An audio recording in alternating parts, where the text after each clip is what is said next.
The armory at Forward Operating Base Atlas smelled the way every armory in every war zone smelled. Gun oil and concrete dust, and the faint metallic tang of brass casings that had rolled into corners and been forgotten. It was a smell that lived in the walls, soaked into the workbenches, settled into the fabric of every uniform that passed through those doors.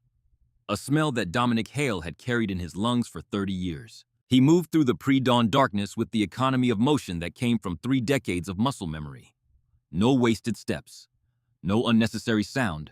Just the quiet efficiency of a man who had walked through more combat zones than most Americans knew existed. His boots found the concrete floor the way a blind man's fingers find familiar furniture. Confident. Practiced. Automatic. Master Sergeant Dominic Hale was 55 years old. His face told that story better than any service record. Deep lines carved around eyes that had witnessed too much death in too many countries. Gray streaked through hair that had once been coal black back when he was young enough to believe that wars ended and that the men who fought them came home whole. 3 Purple Hearts hung in a shadow box in a storage unit in Virginia Beach. 2 Bronze Stars sat beside them. He never looked at them anymore. Forward Operating Base Atlas sat in the heart of Helmand Province like a clenched fist pressed against hostile earth. The Hindu Kush Mountains painted black silhouettes against a bleeding orange sky to the east. August 14th, 2011. The air already carried the promise of another 100-degree day. The heat that made you understand why this land had broken every empire foolish enough to try to hold it. His morning ritual never changed. Walk the perimeter, check the wire, visit the armory, feel the pulse of the base before the chaos of another combat day began. It was the ritual of a man who had buried too many friends who skipped their morning checks, too many brothers who got comfortable, who forgot that complacency killed more soldiers than bullets ever did. The armory building was supposed to be empty at 0445, supposed to be, but Dominic heard it before he saw it. A sound so distinctive that it stopped him 3 steps inside the doorway. The metallic click of a Barrett M82 50 caliber rifle being field stripped. Not the clumsy fumbling of a soldier doing mandatory maintenance. Not the careful but uncertain movements of someone working from a manual. This was something else entirely. This was music. Each component separated from the next with a whisper of precision machined steel. Click, slide, click. The rhythm steady as a heartbeat. Dominic had heard that sound 10,000 times across 30 years. He knew every component, every spring, every pin. He knew the difference between a man who maintained a Barrett and a man who understood one the way a surgeon understood a human body. He rounded the corner expecting to find one of his SEAL snipers putting in extra time before the day shift. What he found instead made him stop mid-stride. A woman sat at the maintenance bench. The single overhead lamp threw a cone of yellow light down onto her hands, and the disassembled rifle spread before her. Everything beyond that cone was shadow, and she sat at the center of it like she belonged there, like she had always belonged in the space between darkness and precision. She was small. That was the first thing that registered. Could not have been more than 5'3", maybe 125 pounds if you counted the desert boots. Dark brown hair pulled back in a regulation bun so tight it looked painful. Desert camouflage uniform with the sleeves rolled precisely to mid-forearm, revealing tanned, corded muscle that spoke of years of physical discipline, not the bulk of a gym, but the lean efficiency of someone who carried heavy loads over rough terrain for a living. But it was her hands that captured Dominic's attention and held it. They moved across the disassembled Barrett with the confidence he had seen maybe 5 times in his entire career. No hesitation. No wasted motion. Each component came apart and found its place on the oil-stained towel in a sequence so practiced it looked choreographed by some higher intelligence. The upper receiver, the bolt carrier group, the gas piston, the trigger assembly, laid out in perfect geometric arrangement like instruments on a surgical tray. Dominic had trained Marine Scout snipers, Army Rangers, Delta Force operators. He had personally certified 43 SEAL snipers over the course of his career, men who went on to become legends in communities that did not officially exist. He recognized mastery when he saw it the way a piano teacher recognized a prodigy the first time they touched the keys. This was not basic weapons maintenance. This was not even advanced weapons maintenance. This was the movement pattern of someone who had done this under stress, under fire, in the dark while the world burned around them and lives depended on how fast those hands could put 30 pounds of American engineering back together and send death downrange. He cleared his throat. Gentle, the way you announce yourself to someone you suspect might be dangerous if startled. The woman sensed his presence. Her hands did not falter on the rifle's components, not even a tremor. But her head turned slow, controlled the way a person moves when they are aware of everything around them at all times. Green eyes met his across the dim armory. Clear, calm, steady with the quiet certainty that came from hours behind a rifle scope controlling your breathing while the world exploded around you. She did not seem startled, did not straighten to attention, just gave a single economical nod of acknowledgement and returned to her work as if a master sergeant appearing in her workspace at 4:45 in the morning was the most ordinary thing in the world. Dominic stepped closer. The name tape on her uniform read, Holloway, Staff Sergeant rank. He mentally scrolled through the base roster the way he did every morning, matching names to faces, to capabilities, to potential liabilities. Holloway Wren, age 27, designated marksman attached to 3rd Battalion, 5th Marines. On paper, she was supposed to be providing long-range fire support for infantry patrols. Standard role, standard qualifications, nothing special. Nothing that would explain those hands. Mind if I watch? He said. Command without arrogance. The voice of a man who had earned the right to be anywhere he wanted on any military base in the world. Free country, Master Sergeant. Texas accent. Slight. Almost hidden under careful enunciation the way people from small towns sometimes buried their origins when they entered professional spaces. But it was there. The flat vowels, the dropped consonants. Texas and probably rural Texas at that. Dominic pulled up a metal stool and sat. The Barrett lay spread before her like a patient on an operating table. 30 pounds of American engineering capable of punching through engine blocks at 1.5 miles. In the right hands, it could change the outcome of a battle. In the wrong hands, it was just an expensive paperweight that bruised your shoulder. She began reassembling. The bolt carrier group slid into place with a whisper of metal on metal. Perfect tolerances. Zero friction. She had cleaned this weapon so many times that she could calculate the exact amount of oil needed by touch alone. Her fingers knew the rifle the way a blind person's fingers knew Braille.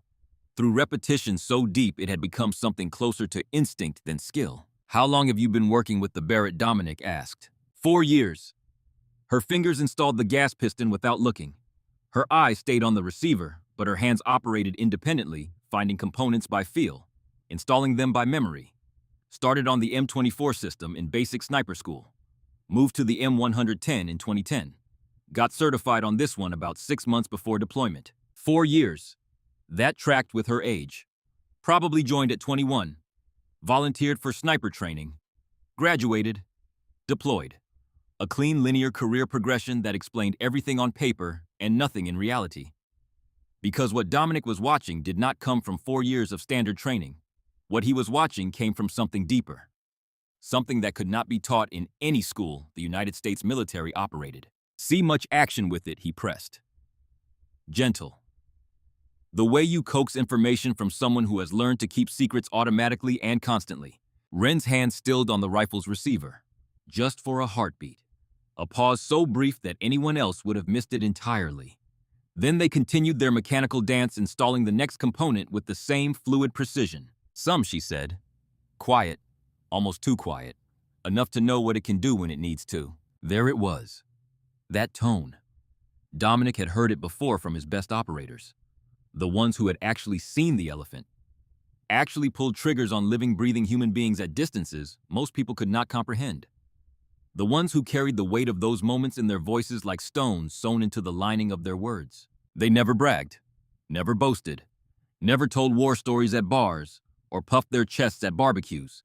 Just that quiet acknowledgement that they had crossed a line most humans never even approached. The talkers in Dominic's experience were always the ones with the least to talk about. The quiet ones were the ones who kept him awake at night, wondering what they had seen, what they had done, what lived behind those steady eyes. Wren continued working, installing the muzzle brake with precise quarter turns, checking the scope mounts with fingertip pressure, feeling for the microscopic movement that would indicate a loose mounting screw. At these ranges, a loose scope meant the difference between a successful mission and a catastrophic failure. She knew that.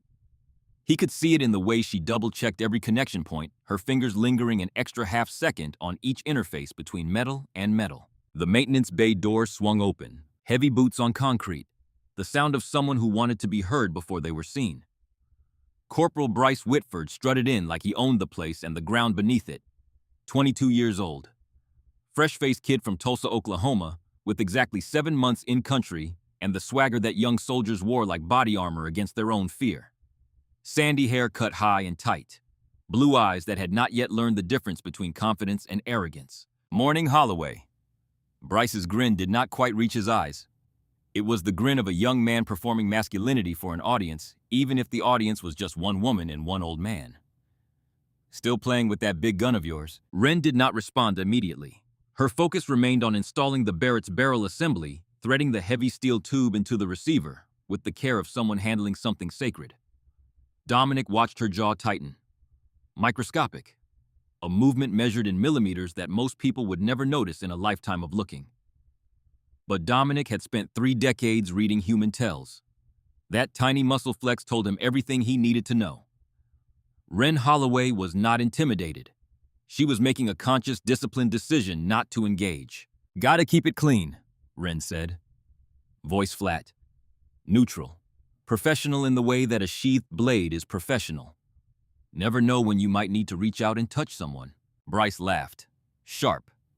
Edged with something that was not quite humor and not quite hostility, but lived in the dangerous territory between them. Yeah, well, maybe next time leave the long-range work to the boys. We have got actual experience with this stuff. The maintenance bay went silent. Not the comfortable silence of people working side by side. The heavy silence that preceded violence. Dominic felt his own muscles tense. 30 years of instinct preparing for intervention. He had seen this scenario play out 100 times. The casual dismissal wrapped in buddy-buddy language. The assumption of superiority based on nothing but gender and volume. The thing that destroyed unit cohesion faster than enemy fire. The thing that got people killed in combat because trust had been eroded. One careless comment at a time. He was about to intervene when Wren looked up from her work. Experience. She repeated the word slowly, tasting it, testing its weight the way a jeweler tested gold. That is an interesting perspective, Corporal. Something in her tone made Bryce take a half step backward, an involuntary retreat that his conscious mind probably did not even register. His smile faltered. He was on uncertain ground now, and some primitive part of his brain knew it, even if his ego refused to acknowledge the signal. Wren returned to her rifle, but Dominic caught the slight smile that played at the corner of her mouth. Brief as heat lightning. The expression of someone who had proven herself 1,000 times over and did not need to prove it again. Bryce shifted his weight, uncomfortable, the swagger leaking out of his posture. Yeah, well, just saying, do not want you getting in over your head out there. Noted. Wren's hands never stopped moving. Click, click, click. The Barrett coming together like a puzzle that only she could solve. Bryce looked at Dominic. Looking for backup. Looking for male solidarity.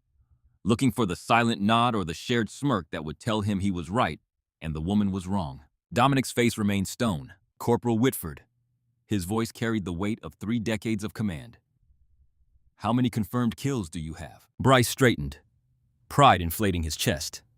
7, Master Sergeant. 3 firefights in Sangin District. All verified by my platoon leader. Good kills. He paused. Combat is combat, Master Sergeant. Dominic nodded. Slow. The way a judge nods before delivering a verdict. Then he turned to Wren. Staff Sergeant Holloway, how many confirmed kills do you have? Wren's hand stilled on the Barrett. She looked up. Met Dominic's eyes across the workbench. Something flickered in those green irises. Reluctance. Pain. The weight of memory pressing against the inside of her skull like water behind a dam. I do not discuss numbers, Master Sergeant. Quiet. Firm. The voice of someone who had learned that the numbers meant something that could not be communicated through counting. Bryce's grin returned, triumphant. C probably has not even... She has got more confirmed kills than your entire platoon combined. Dominic cut him off, voice like a blade drawn across stone. Cold and clean and absolutely final. Now get out of my maintenance bay. Bryce's face cycled through colors. White to red to something approaching purple. His mouth opened. Closed. Opened again. No words came. He looked at Wren. She had returned to her work, ignoring him completely. The ultimate dismissal. Not anger, not contempt. Just the absolute absence of attention, as if he had ceased to exist the moment he stopped being relevant. Bryce left. The door slammed behind him. Dominic waited until the boots faded into silence. "Why did you not shut him down yourself?" he asked. Not accusation, genuine curiosity. Wren installed the final component. The Barrett was whole again. 30 pounds of precision death, assembled with the care and reverence that a priest might give to sacred objects. She ran her hand along the barrel, checking for imperfections by touch alone. "Proving myself to people like him wastes energy I need for the work." She lifted the rifle, sighted down the barrel at an imaginary target on the far wall. Perfect cheek weld, perfect eye relief. The weapon fit her like it had been custom built for her body, for her hands, for the specific geometry of her face and shoulders and arms. Besides, she said he will figure it out eventually. Or he will not. Either way, it does not change what I can do. Dominic felt something shift in his assessment. Smart, disciplined, confident without arrogance, self-aware without self-doubt. The operator you wanted at your back when everything went sideways. "You do have a record, though," he said. Not a question, a statement. Wren set the Barrett down on the bench, gentle, reverent. "Sir, some things are classified for good reason." The words hung in the armory air between them. Before Dominic could respond, the base-wide speakers crackled to life. The watch officer's voice. Urgent. Clipped. The cadence of controlled panic that every soldier recognized and every soldier dreaded. "All personnel, this is Atlas Tactical Operations Center. We have troops in contact. Eagle 6 convoy Sangan Valley. Coordinates to follow. Multiple casualties. Requesting immediate fire support. Sniper teams to TOC immediately. This is not a drill." Wren was already moving before the last word faded. Plate carrier strapped on with practiced speed. Pre-staged ammunition grabbed from a locker that Dominic now realized she had positioned within arm's reach of her workbench. Planning. Always planning. The Barrett slung across her back with the ease of someone who had carried it through hell and back. 68 pounds of equipment on a 125-pound frame. She moved like it weighed nothing. Dominic followed her toward the Tactical Operations Center, his legs working to keep pace with a woman half his age who moved through the pre-dawn base like she had been born for this exact moment. The TOC was organized chaos. Radio operators hunched over consoles coordinating air support with clipped voices and steady hands. Intelligence officers pulling satellite imagery onto screens that glowed blue and green in the dimness. Maps covered every wall, bristling with pins and strings and the accumulated knowledge of a decade-long war. Colonel Marcus Stone stood at the central display like the captain of a warship, watching an engagement unfold. 60 years old, straight as a flagpole, silver hair cropped close. Desert Storm. The initial push into Afghanistan in 2001. The commander who had earned respect through competence, not connections. The tactical display told a story in light and color. Captain Webb's convoy. 12 vehicles strung out along a narrow valley road. Blue icons for friendlies. Red icons for enemy positions. Too many red icons. The convoy was pinned in a natural choke point, high ground on both sides. Enemy fighters pouring fire down onto American vehicles and American bodies. The radio transmission cut through the TOC's controlled murmur. 3 killed in action. 5 wounded in action. Taking effective fire from elevated ridge positions. Ranges 900 to 1,400 meters. We are pinned down. Request immediate sniper support. Stone looked up as Dominic and Wren entered. His eyes went to Wren. Skeptical. "Holloway, you are rated on the Barrett system?" Stone asked. "Yes, sir." Wren was already studying the tactical display. Not waiting for permission. Reading the battlefield the way a chess master reads a board. Her finger traced the enemy positions on the screen. "Based on the terrain and their firing positions, they are using the rock formations for cover," she said. "Standard small arms will not reach them effectively. The elevation gives them protection from direct fire weapons. To engage those positions, you need either air support or a precision rifle system capable of operating at those ranges with accuracy." Stone's eyebrows rose. That was not the response of a typical designated marksman. That was tactical analysis. Battlefield geometry. The understanding that came from lying on your belly in hostile terrain, reading the landscape through a scope, learning how terrain and distance and angle combined to create opportunities that only existed for those who knew how to see them. "We need a sniper team on that ridge in 20 minutes, Stone said. "Apache gunships are 15 minutes out, but Webb cannot wait that long. His people are dying right now." "I can be there in 15, sir." Ren's voice carried no hesitation, no false bravado, just the flat certainty of someone stating a fact about the physical world. Holloway, those are extreme range shots in combat conditions, Stone began. Dominic stepped forward. Sir, let Ghost work. The word hung in the air. Ghost. Ren glanced at Dominic. Something unspoken passed between them. Recognition. Understanding. The beginning of a trust that would be tested in ways neither of them could imagine. Stone studied Ren for a long moment. His instinct told him something that rank and gender and age could not. This woman was the real deal. Go. One word. Command and trust combined into 2 letters. Ren moved fast. Efficient. No wasted energy.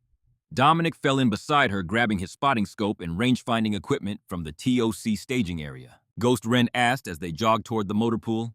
The question casual, almost amused. Call it a hunch, Dominic said. You move like a ghost. You shoot like a ghost. Might as well own it. They loaded into a Humvee. Driver already waiting. Engine running. The vehicle launched forward before the doors were fully closed, tires biting into gravel and dust. The ride took 12 minutes. Brutal terrain. The Humvee bounced over rocks and dried creek beds hard enough to rattle teeth. Ren braced the Barrett with both hands, protecting it the way a mother protects a child. Instinctive. Absolute. The rifle was more than equipment. It was an extension of her body, her will, her purpose. The Humvee screeched to a halt at the base of the ridge. Ren was out before the wheels stopped turning. She moved up the rocky slope like a mountain goat gear, and heat, and she did not slow down. Did not hesitate. Just climbed with the focused intensity of someone who understood that every second on this slope was a second that Americans were dying in the valley below. Dominic followed. His 55-year-old lungs burned.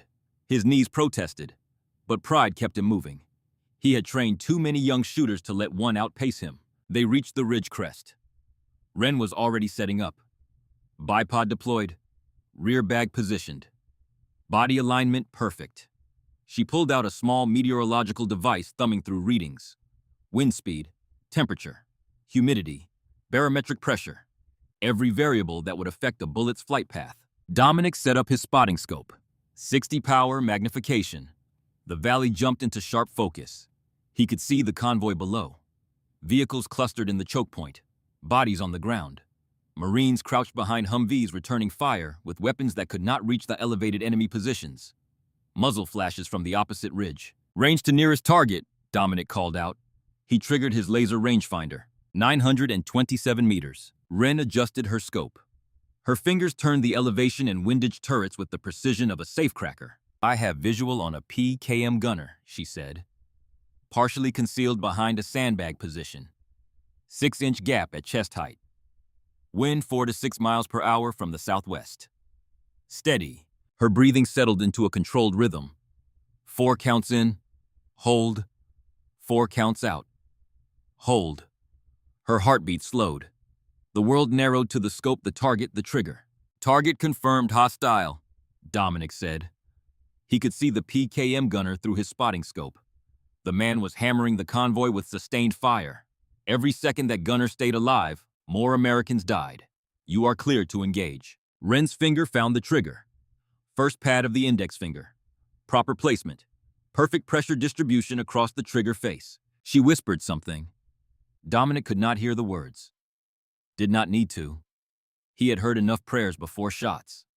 Enough quiet promises made to God or fate in the half-second before a human being took another human being's life from a distance the victim would never comprehend. The Barrett spoke. The sound was enormous. A thunderclap contained in steel. The recoil drove into Ren's shoulder, and she absorbed it like the rifle, and her body were one machine designed for this single purpose. At 927 meters, the bullet took roughly 1.3 seconds to reach the target. 1.3 seconds of physics and mathematics and wind and gravity, conspiring to deliver a half-inch copper-jacketed projectile through a 6-inch gap in a sandbag wall. Dominic watched through his spotting scope. The PKM gunner's head snapped backward. The 6-inch gap. Perfect shot placement.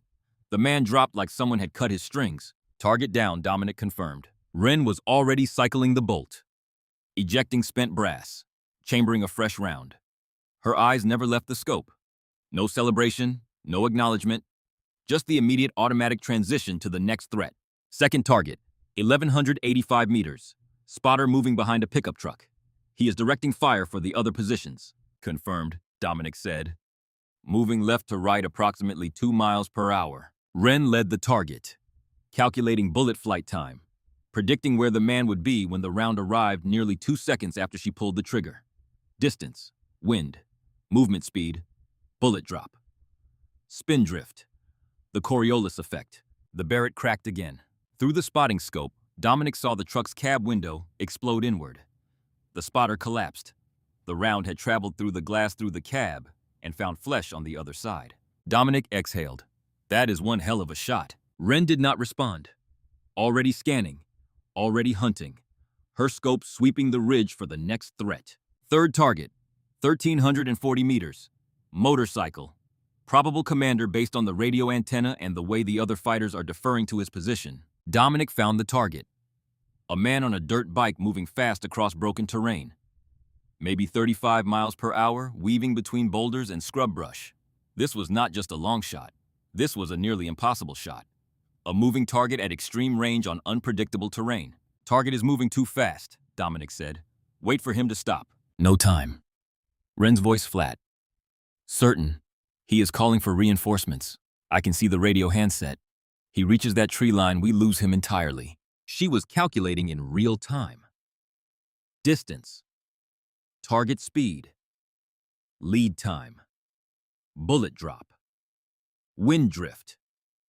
Solving a physics problem that would challenge a ballistic computer, and she had maybe 3 seconds before the motorcycle disappeared behind a boulder formation. Wren exhaled halfway and held it. The natural respiratory pause. The moment between breaths when the human body is at its most still. She squeezed the trigger. The round left the barrel at 2,800 feet per second. It climbed. It fell. It drifted in the crosswind. It traveled for almost 2 seconds across 1,340 meters. The motorcycle was 120 feet from where it had been when Wren pulled the trigger. The round caught the rider in the upper torso. The bike went down in a spectacular crash, tumbling end over end, throwing up a cloud of brown dust that hung in the hot air like a funeral shroud. The rider did not get up. Confirmed kill, Dominic said. His voice carried a note of awe he could not quite suppress, despite 30 years of professional composure. Wren, that was a moving target at over 1,300 meters. Wren's face remained expressionless. Scanning. Hunting. Fourth target, 1,287 meters. Behind a boulder formation. Cannot get a direct shot. He is using the natural terrain as cover. Smart positioning. Dominic found the position. A Taliban fighter crouched behind a rock formation that might as well have been designed to protect him from exactly this situation. The only visible area was a few inches of shoulder. Not enough to guarantee a hit. No shot, Dominic said. Wait for him to move. Wren studied the rock face through her scope. The angle. The composition. The mineral structure of the stone itself. Her mind worked through a calculation that existed in a realm between physics and intuition. I have a shot, she said.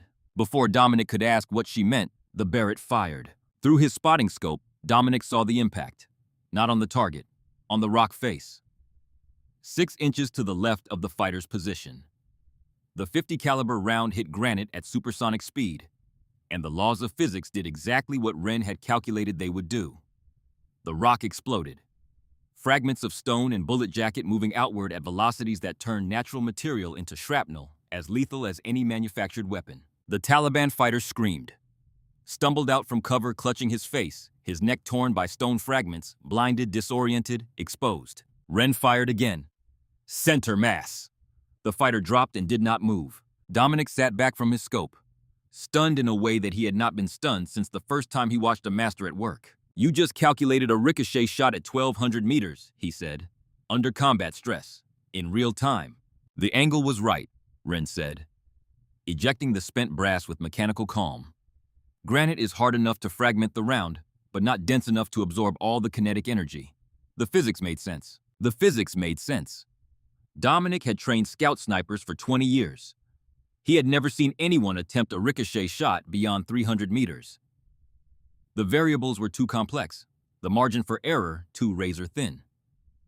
This woman had just done it at 4 times that distance under combat conditions. The radio crackled. Captain Webb's voice. Strained but alive. Atlas Eagle 6. All threats neutralized from elevated positions. I do not know what kind of guardian angel you sent us, but she just saved 14 lives. Request immediate medical evacuation for our wounded. Stone's voice came over Ren's radio. Ghost status report. 4 targets engaged. 4 targets eliminated. Area secure for medevac operations. Outstanding work. Return to base for debrief. The ride back was silent. Ren cleaned the Barrett in the moving Humvee. Methodical. Practiced. The same hands that had just killed 4 human beings at extraordinary range moved through the cleaning ritual with steady precision. Dominic watched those hands. No tremor, no shake. She had just ended 4 lives with 4 bullets at distances that qualified as extraordinary, even by elite standards. And her hands were rock solid. That told him 2 things. She had done this before many times more than a 27-year-old designated marksman should have had the opportunity. And she had made peace with it. Whatever psychological process soldiers went through to reconcile taking human life, Ren Holloway had completed that journey. The debriefing room felt sterile after the heat and chaos of the ridge. Air conditioning humming. Fluorescent lights buzzing. Colonel Marcus Stone sat at the head of the table. Intelligence officers flanked him. Dominic and Ren sat across from them. Stone opened a personnel file. Ren's file. Staff Sergeant Holloway. According to your official records, you are qualified expert on the M24 sniper weapons system. Completed Army Sniper School at Fort Benning with honors. Deployed to Afghanistan 7 months ago as a designated marksman for 3rd Battalion 5th Marines. Standard assignment, standard qualifications. He looked up from the file. His eyes were hard, not angry, searching. Nothing in here about Barrett qualification beyond basic certification. Nothing about the tactical analysis you demonstrated in the TOC, and certainly nothing about ricochet shots at extreme range. So I am going to ask you a question. Staff Sergeant and I expect a straight answer. Where did you learn to shoot like that? Ren sat at attention, eyes forward. Sir, my file reflects my official training history. Official. Stone caught the word. Meaning there is an unofficial history. Silence filled the room. Dominic leaned forward. Sir, with respect. I have trained Navy SEAL snipers for 20 years. What Staff Sergeant Holloway demonstrated today was not Army Sniper School technique. That was JSO sea-level work. Tier 1 operations. Stone studied Ren, reading between the lines of her service record, looking for the gaps, the unexplained periods, the sanitized sections where information had been removed so cleanly that the absence itself told a story. Staff Sergeant Holloway. Did you have a prior assignment that is not reflected in your standard personnel record? Ren's jaw tightened. The moment of decision. The calculation of how much truth to reveal. Sir, I had a temporary duty assignment. Task Force Spectre. 18 months. Classified under special access programs. The room went very quiet. Task Force Spectre. Dominic knew the name, barely. Whispered about in sealed team rooms and classified briefings. A CIA hunter-killer unit that operated in the spaces between official operations and plausible deniability. They did not conduct raids. They did not capture high-value targets. They identified specific threats and eliminated them with surgical precision from distances that made conventional military forces nervous. Spectre. Stone's voice carried new weight. Counter-sniper operations. Yes, sir. Ren's voice remained steady. Taliban and Al-Qaeda forces had been targeting coalition officers with trained marksmen, disrupting command and control through assassination. Spectre's mission was to identify and neutralize those snipers before they could operate. How many confirmed kills? Dominic asked. Ren met his eyes. Something flickered there. Reluctance.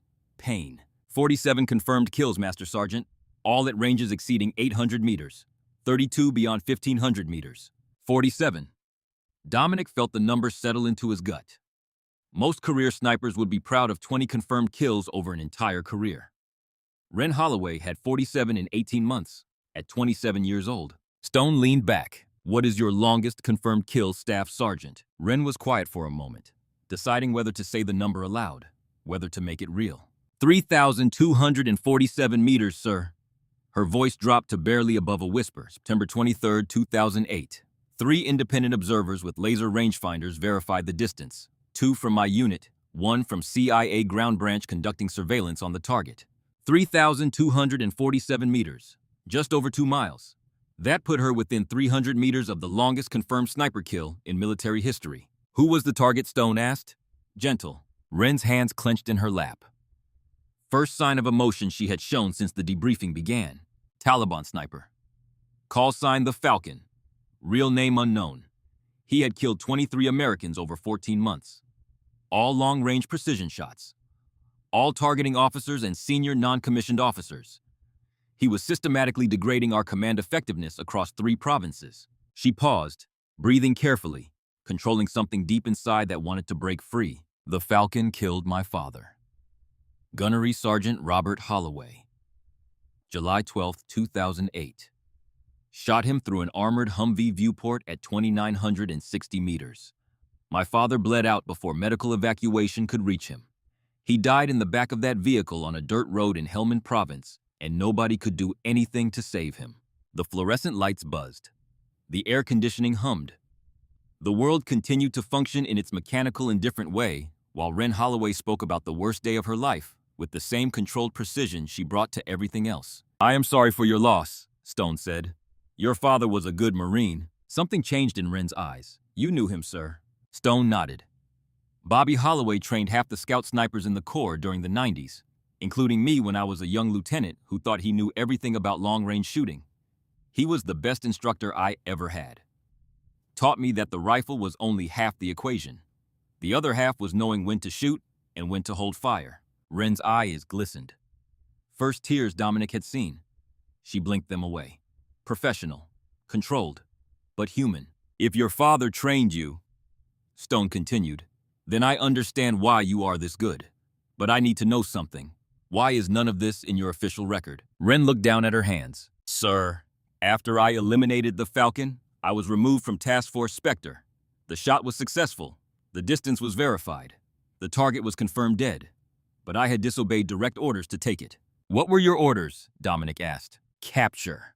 CIA wanted the Falcon alive for interrogation. They believed he had intelligence on foreign training programs for insurgent snipers. I was ordered to wound, not kill, to incapacitate so that ground forces could move in and secure him. Ren's voice remained steady, but Dominic heard the undercurrent. The pain, the guilt. I took the kill shot anyway. 3,247 meters. Through his center mass. He died before the sound of my rifle reached him. So they kicked you out, Stone said. Not accusation, understanding. Psychological evaluation determined I was operationally compromised, revenge motivated, unable to follow orders when personal feelings were involved. They sanitized my record, reassigned me to conventional forces, as punishment and as protection. If enemy intelligence identified me as a Spectre operator, I would become a high-value target. This way, I am just another designated marksman in a regular infantry unit. Invisible, buried. Dominic understood now. Ren Holloway was one of the most lethal snipers in American military history, and she had been deliberately buried? Her capabilities classified, her record scrubbed clean, all because she had chosen justice over orders in the one moment when those two things could not coexist. The debriefing ended. Stone paused at the door. Staff Sergeant Holloway, he said. You saved 14 Marines today.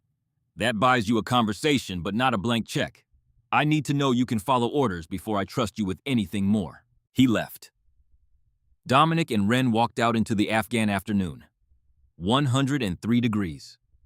Heat waves shimmered off every surface, turning the base into a mirage of itself. They walked in silence toward the perimeter, away from ears and eyes. Finally, Dominic spoke. Your father made me promise something. Ren stopped walking, turned, looked at him with those green eyes that had seen too much for 27 years. The night before his last deployment, we were having drinks at the NCO club at Camp Pendleton. Bobby knew it was a dangerous assignment. Helmand Province. Sniper activity at levels we had not seen since the Soviets were there. He knew the risks better than anyone because he had spent his career teaching people about exactly those risks. Dominic paused. The memory was sharp even after 3 years. The smell of cheap beer. The sound of a jukebox playing country music. Robert Holloway's face already marked by the years, but still carrying that grin that made everyone around him feel like things would be all right. He made me promise that if anything happened to him, I would watch over you. Make sure you did not let revenge consume you. Make sure you remembered that being a good sniper meant being a good person first. Ren was quiet for a long time. The wind pushed dust across the base in small spirals that rose and fell and disappeared. You did not know where I was, she said finally. After Spectre? After they buried me, you could not have found me even if you had tried. Maybe, Dominic said, but I am here now, and I intend to keep that promise whether you make it easy or hard. Ren looked at the mountains, at the endless hostile terrain that stretched to the horizon and beyond. My father used to say the best snipers were the ones nobody remembered, the ones who did the job and disappeared. No glory, no recognition, just the work. Bobby was right, Dominic said, but he would also be proud as hell of you. You know that. Ren did not answer. She turned and walked toward her quarters, the Barrett slung across her back carried on a frame that should not have been strong enough, but was. Dominic watched her go. Two warriors connected by a dead man's promise and the weight of work that most people would never know existed. The sun began its descent toward the mountains. Another Afghan day ending. Another night of uncertainty beginning. Somewhere in those mountains, other threats waited. Other snipers. Other enemies who killed from distance and disappeared like smoke on the wind. But Forward Operating Base Atlas had its own ghost now, and she was just getting started. 1,200 miles east of Forward Operating Base Atlas, in a compound carved into the mountains of the Kajaki district, a man who had been dead 3 times sat cleaning a rifle that had killed more Americans than any single weapon in the Afghan theater of operations. Sergei Kazan did not look like a monster. That was what made him dangerous. He looked like what he was, a professional, 48 years old. Lean the way desert predators are lean, stripped of everything unnecessary until only function remained. His face carried the geography of a life spent in places where softness meant death. High cheekbones from his Chechen mother. Pale blue eyes from a Russian father he had never met. A scar running along his jawline from a knife fight in Grozny in 1994 that he had won by biting through the other man's thumb. The rifle across his lap was a modified SVD Dragunov, not the mass-produced version that every insurgent with ambition could acquire. This was a custom piece. Hand-fitted barrel. Match-grade trigger. Optics manufactured in a facility outside Moscow that officially did not exist for a program that officially had never been funded by a government that officially had no involvement in training the enemies of the United States. Kazan ran an oiled cloth along the barrel with the tenderness of a man touching something he loved. And he did love it. Not the killing itself. He was not that crude. He loved the mathematics, the physics, the perfect intersection of calculation and execution that occurred when a bullet left a barrel and traveled through hostile air and found flesh at a distance that should have made the act impossible. Around him, 8 men sat in a semicircle on the dusty ground. Taliban fighters, young, eager, stupid in the way that zealots were always stupid, believing that faith could substitute for skill. Kazan had spent 3 months trying to teach them otherwise, but 3 of them showed promise. 3 of them had the patience, the stillness, the willingness to lie motionless for hours, waiting for a single moment when crosshairs aligned with destiny. He stood, walked to the firing position he had constructed on the compound's eastern wall, a shooting platform built with military precision, sandbags leveled with a spirit level, shooting mat positioned at the exact angle that optimized body mechanics. A steel target stood in the valley below, 2,800 meters distant, a silhouette the size of a man's torso at a distance that reduced it to a speck. Watch, Kazan said. His English carried the heavy consonants of Russian. Learn what patience looks like. He settled behind the Dragunov. His breathing slowed. His body became part of the earth beneath it. 1 breath, 2. On the 3rd exhale, he fired. 2,800 meters away, the steel target rang like a church bell. The students murmured. Kazan stood, brushed dust from his knees with casual indifference. Americans think technology wins wars, he said. Drones, satellites, thermal imaging, guided missiles that cost more than most of your villages. He paused. They are wrong. Patience wins wars. 1 bullet. 1 officer dead. An entire battalion loses direction. Loses confidence, loses the will to leave their bases and patrol your country. You do not need to defeat the American military. You need to make them afraid. He looked at each student in turn. Measuring. Evaluating. I have killed 63 American military personnel in this country. Not because I am stronger or braver or better equipped. Because I am more patient. Because I understand that the bullet does not care about ideology or faith or righteousness. The bullet cares about physics, and physics rewards those who wait. None of his students knew his real name. None of them knew that he had served in the Soviet Spetsnaz during the first Afghan War in the 1980s, that he had been recruited by the GRU before the Soviet Union collapsed, that his official death certificate had been filed in Moscow in 1992, allowing him to operate as a ghost in conflicts around the world for 2 decades. Chechnya, Georgia, Syria, and now again Afghanistan. Full circle. His current mission was elegant in its simplicity.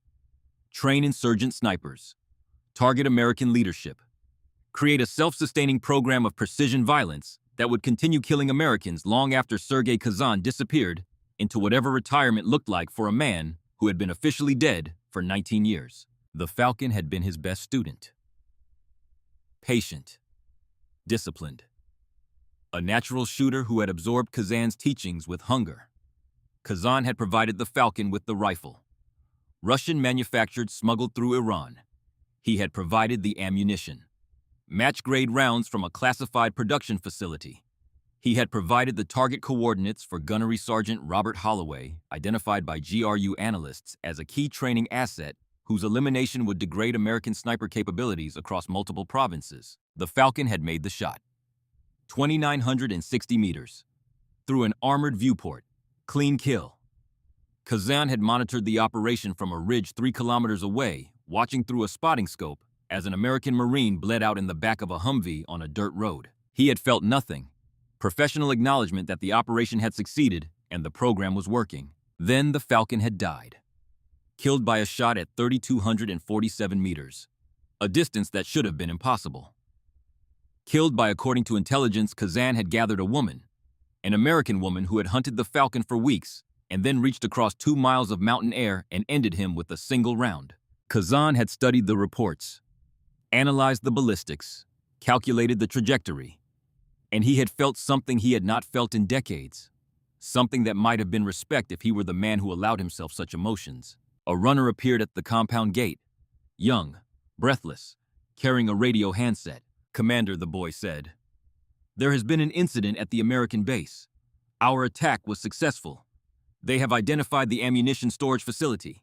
Our rocket struck within 10 meters of the target." Kazan took the radio, listened, asked 3 precise questions, ended the transmission. The probe attack had served its purpose.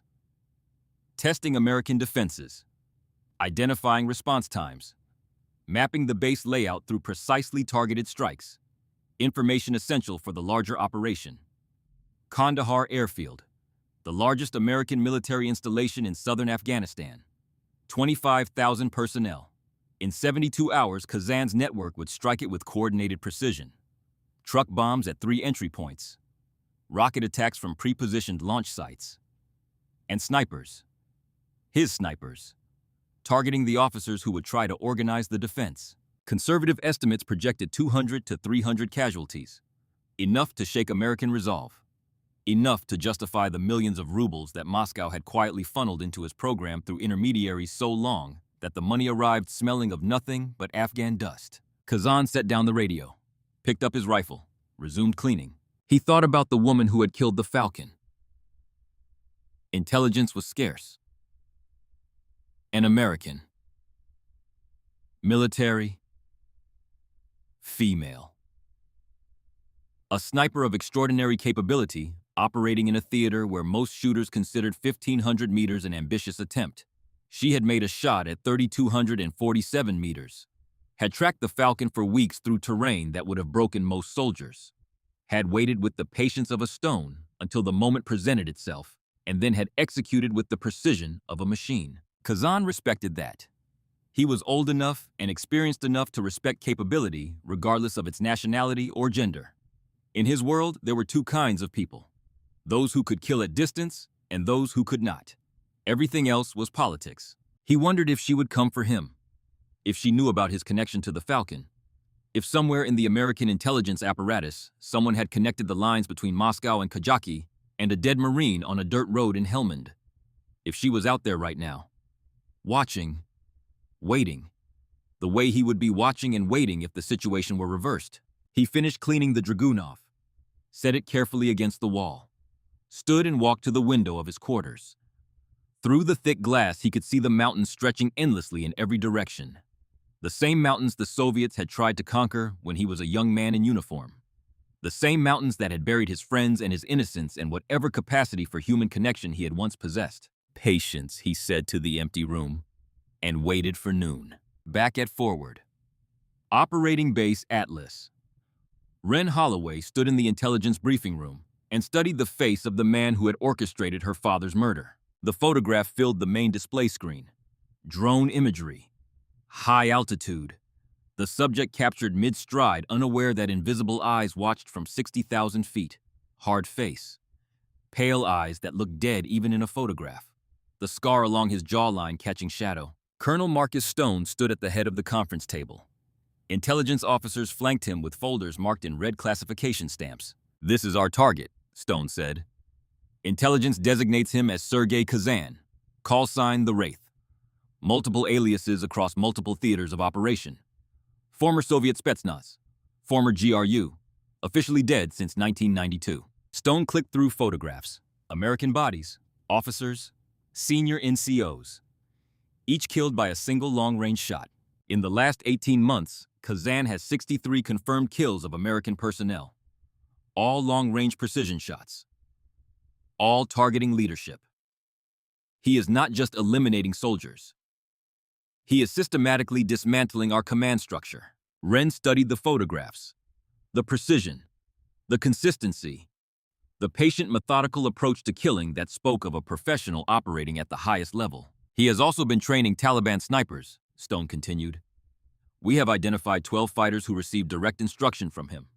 Collectively, they have killed over 140 coalition personnel." "What is his current location?" Wren asked. "Voice level, professional." Stone zoomed the satellite imagery. A compound in the Kajaki district. Stone walls. Guard towers. Elevated terrain providing natural defensive positions. This compound serves as his base of operations. We have had surveillance on it for 3 weeks. His pattern is remarkably consistent.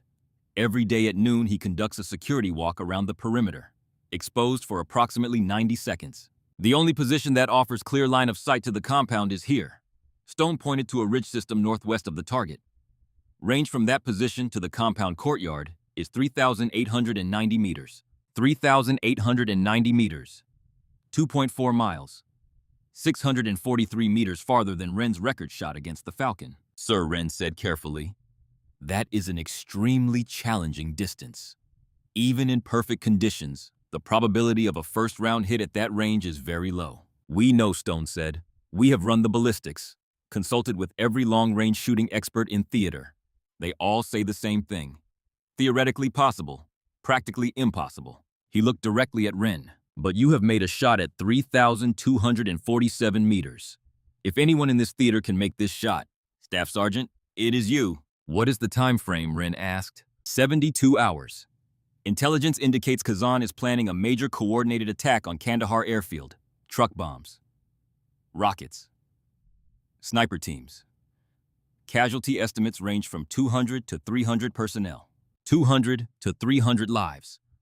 The number pressed against the inside of Wren's chest with physical force. She thought about her own father, Robert Holloway, killed by a sniper's bullet because he was in the wrong vehicle on the wrong road on the wrong day.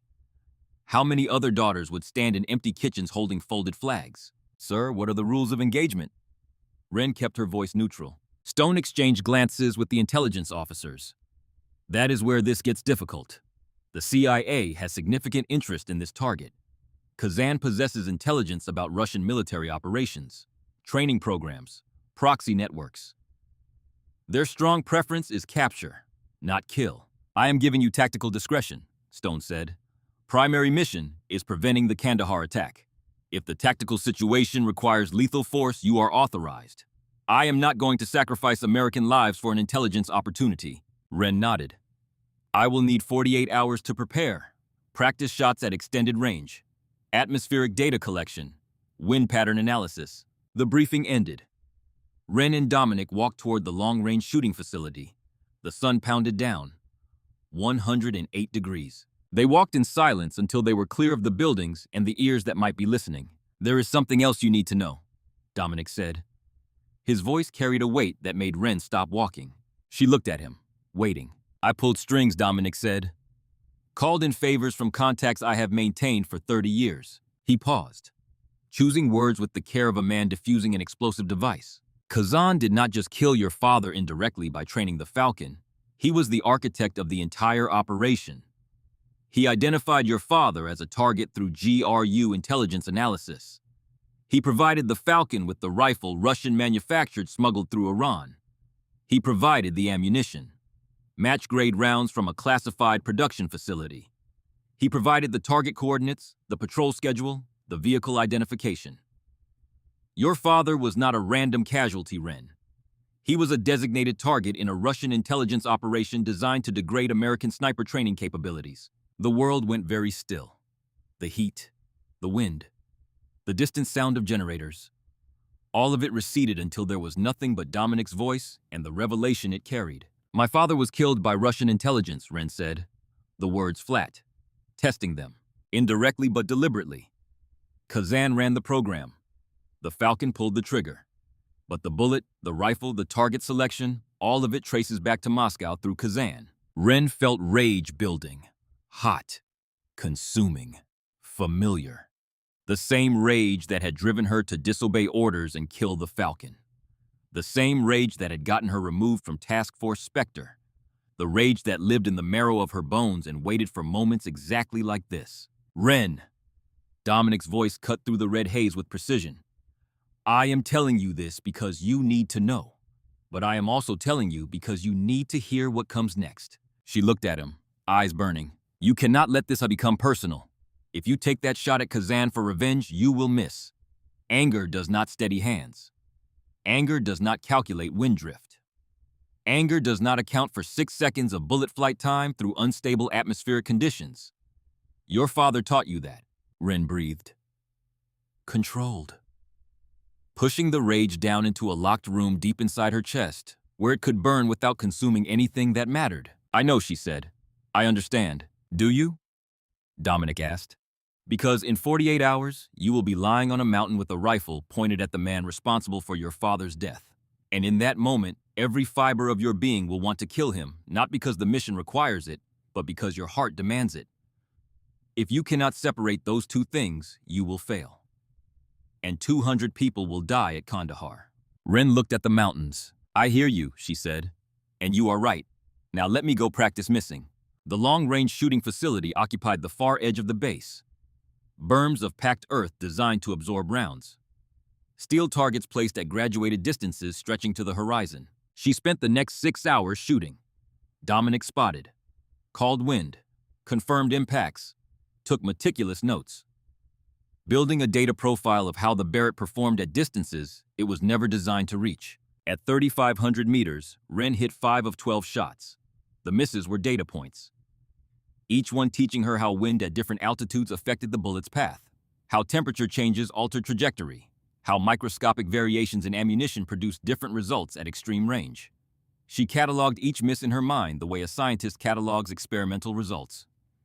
Not with frustration, but with the cold clarity of someone building a database of knowledge that would be essential when the real shot came. At 3,700 meters, she hit 3 of 10. The margin for error was becoming razor thin. Dominic called adjustments after each shot. 3 feet right, 2 feet low. The numbers told a story of atmospheric conditions that changed minute to minute. Invisible rivers of air flowing between the mountains. Thermal currents rising from sun-baked stone turbulence created by terrain features that no instrument could fully predict. At 3,890 meters, her first 5 shots missed completely. Not close misses, complete misses.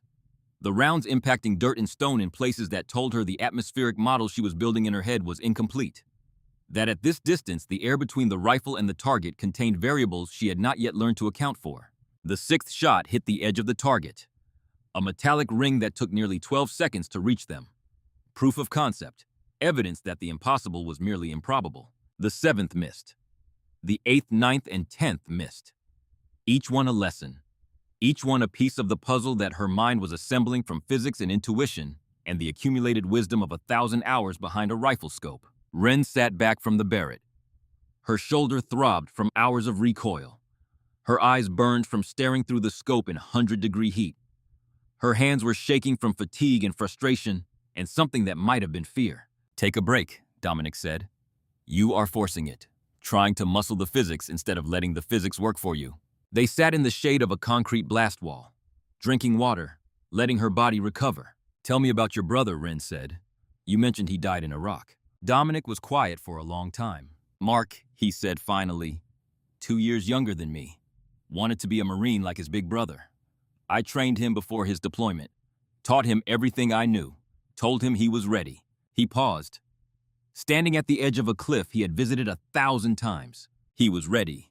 But ready does not mean invincible. IED in Fallujah, 2004.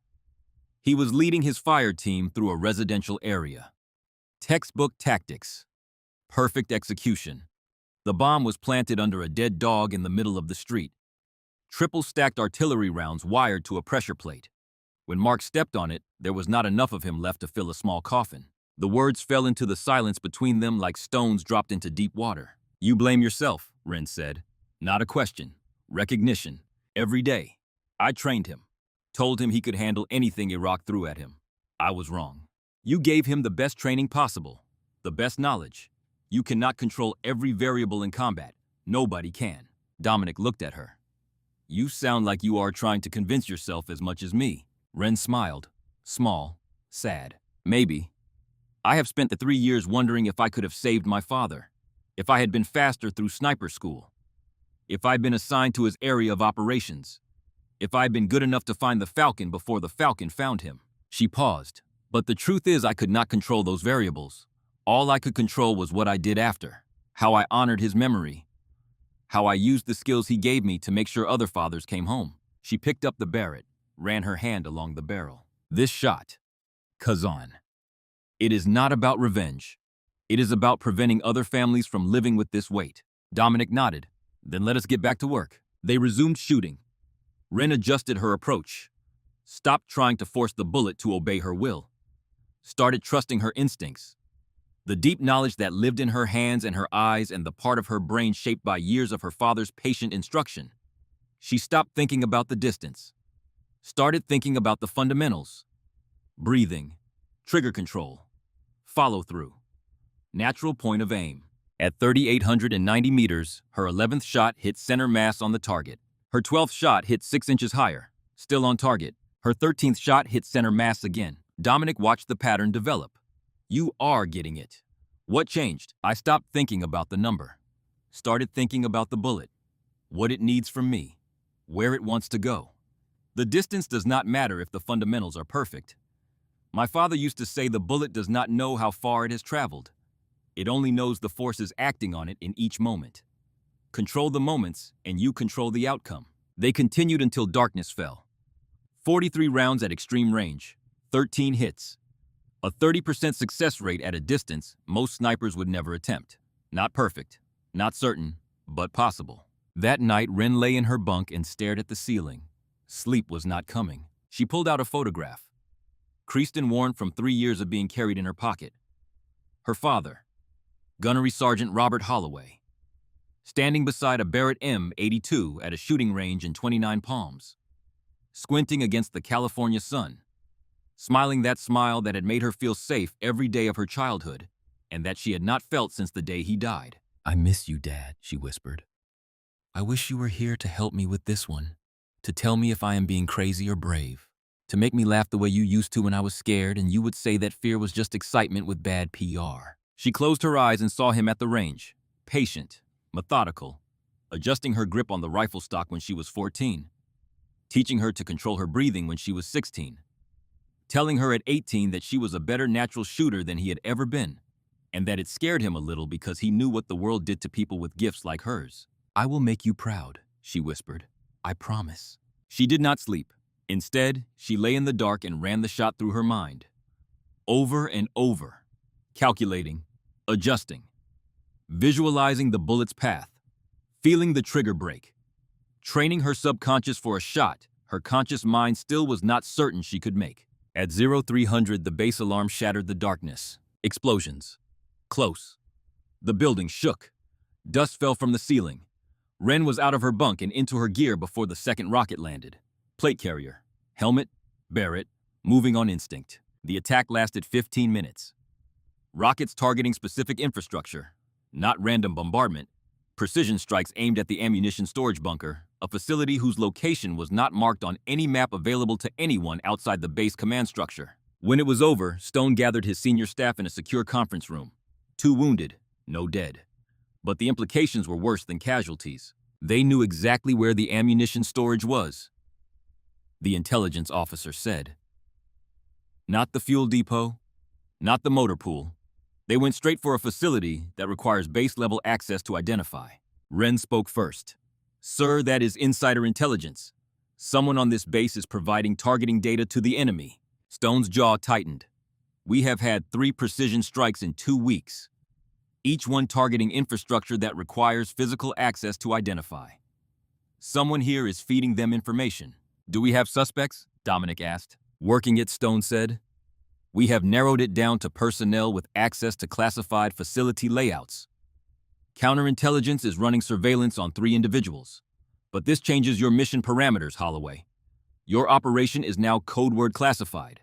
Nobody outside this room knows the details. If there is a compromised individual on this base, we do not give them the opportunity to warn Kazan. Then the intelligence officer approached with the radio intercept. Sir, Kazan is accelerating his timeline. The Kandahar attack is planned for 24 hours from now. Not 72. 24 hours. Every cushion of time stripped away. Every margin for error eliminated. Stone turned to Wren. Can you be ready? Yes, sir, she said. I can be ready. They loaded into a Black Hawk helicopter at 1600 hours. The rotors spun up. The bird lifted into the Afghan sky and banked hard, accelerating toward the forward operating point where they would begin the long walk to the shooting position. Wren watched the base shrink below them, wondered if she would see it again.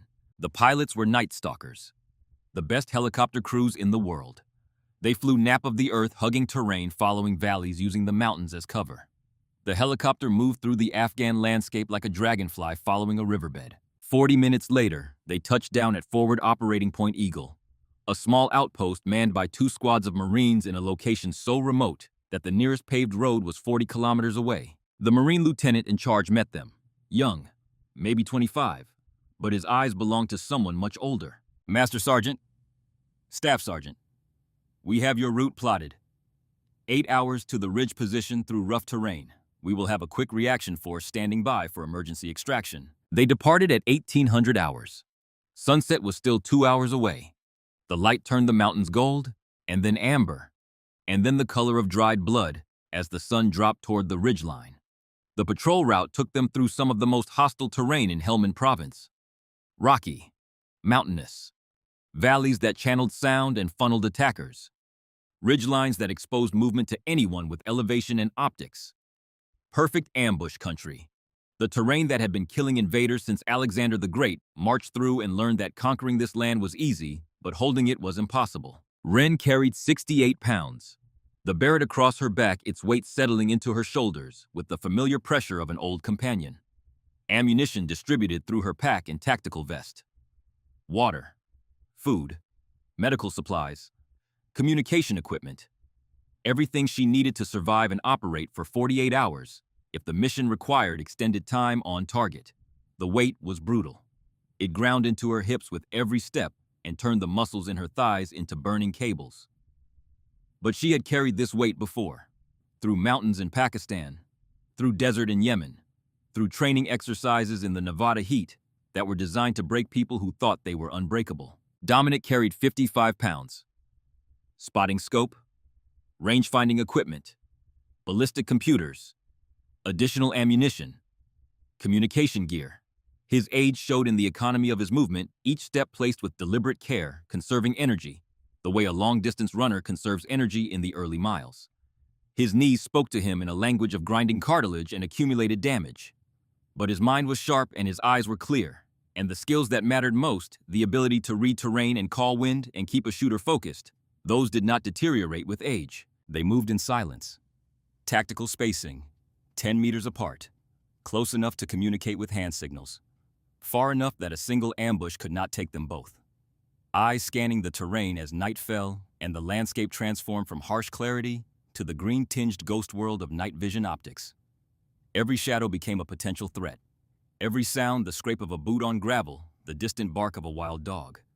The clatter of a dislodged stone became a possible indicator of enemy activity. 2 hours in, they froze simultaneously. Movement ahead, a shape in the green glow of their night vision. Wren dropped to one knee, Barrett already coming off her back. Dominic went prone beside her, spotting scope up, scanning. The shape resolved itself. A wild goat, standing on a rock outcrop, staring at them with the stupid fearlessness of an animal that had never learned to be afraid of humans in the dark. They exhaled, moved on. 4 hours in, they stopped for water in a shallow depression between two ridgelines. Natural cover from observation. Wren's legs burned, her shoulders ached.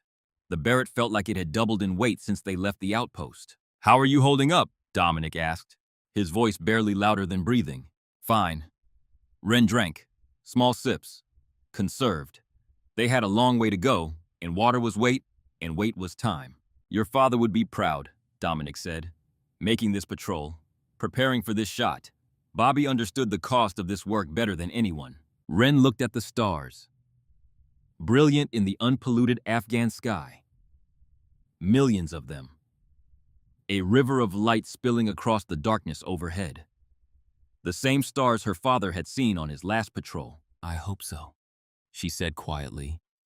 "It is the only thing I have left to give him." They continued, hour after hour, climbing switchback trails that goats would hesitate to use, descending into dry riverbeds where soft sand swallowed their boots to the ankle, climbing again, the ridge position getting closer with each step. At one point, Dominic stumbled. His right knee buckled on a loose rock and he went down hard on one hand. Wren was beside him in 2 steps, offering an arm without a word. He took it, stood, nodded. They moved on. Neither mentioned it. They were 2 people doing a hard thing in a hard place, and the only response was to keep moving.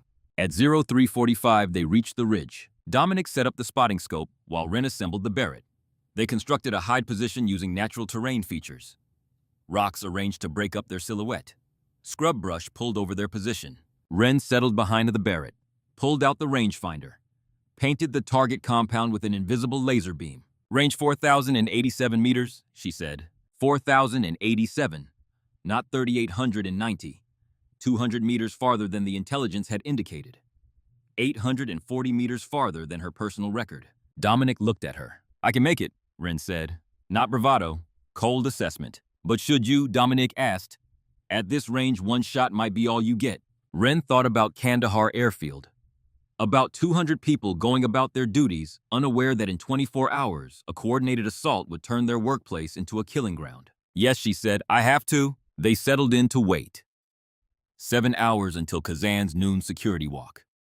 7 hours of lying motionless on a rocky ridge in climbing heat, watching a compound through magnified optics, preparing for a single moment when everything they were and everything they knew would be compressed into 4.5 pounds of trigger pressure and 6.4 seconds of faith. The first hour was the hardest. The body resisted stillness. Every muscle wanted to shift to adjust to find a more comfortable position on the unforgiving stone. Wren let the discomfort wash over her without responding to it, acknowledged it, cataloged it, then dismissed it the way she dismissed every distraction that stood between her and the shot. Her father had taught her that discomfort was not pain. Discomfort was the body's preference for ease. Pain was the body's warning of damage. A sniper learned to ignore the first and respect the second. By the 3rd hour, her body had surrendered. The stone beneath her had warmed to her temperature. Her muscles had found their equilibrium. The Barrett had become part of her skeleton, its weight distributed so evenly that she could not tell where her body ended and the rifle began. The sky began to lighten. The mountains emerged from darkness, gold light spilling across the peaks. Another Afghan dawn in a war that measured time in bullets and blood. Dominic asked the question one final time. "Why are you taking this shot, Wren?" "Both," she said. "Honest. I would be lying if I said Kazan's connection to my father does not matter. It does. Every time I think about him, I feel the same rage that made me kill the falcon." She drew a breath. "But if my father were lying on this ridge instead of me, he would take this shot. Not for revenge, for the mission. For the 200 people at Kandahar. I choose to do what he would have done." Dominic studied her face, searching for the poison of vengeance. He found something else. Something that looked like peace. Not the absence of pain, but the quiet acceptance of a woman who had examined her own heart and found it worthy of the task ahead. Good, he said, because at this range, you need to be cold. Calculated. Present in every moment between the trigger break and the impact. 6.4 seconds of absolute focus. My father taught me that, Ren said, and I have never forgotten. The sun climbed. The temperature rose. Heat waves began shimmering off the distant mountains, bending light-distorting distance, adding one more variable to a shot that already had too many. Ren watched. Waited. Breathed. The compound below was waking up. Fighters moving through the courtyard. Smoke rising from cooking fires. Somewhere down there, Sergei Kazan was preparing for his noon walk. His last walk. He just did not know it yet. The sun reached its apex over the Hindu Kush and seemed to stop. Time moved differently when you were waiting to kill a man. It stretched, compressed, folded in on itself until minutes became hours and hours became heartbeats, and the only clock that mattered was the rhythm of your own breathing. Ren Holloway had been lying prone behind her Barrett M82 for 6 hours and 47 minutes.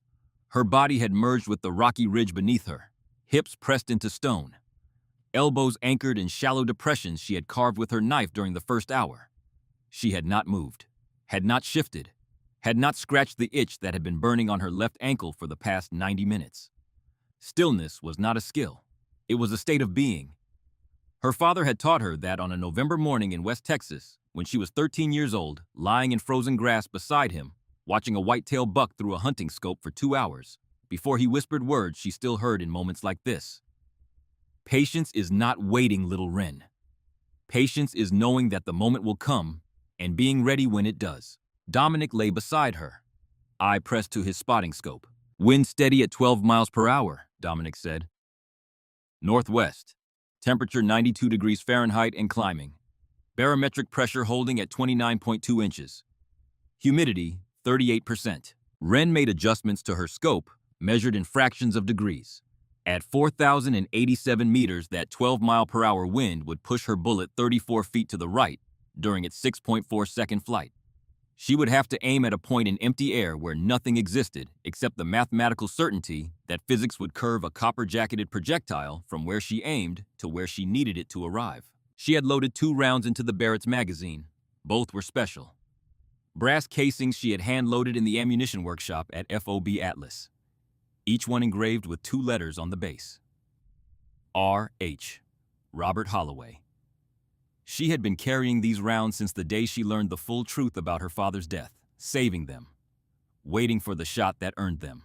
11:45. Movement in the compound. I have activity, Dominic said. Main building, door opening. Ren's heart rate increased. A small bump.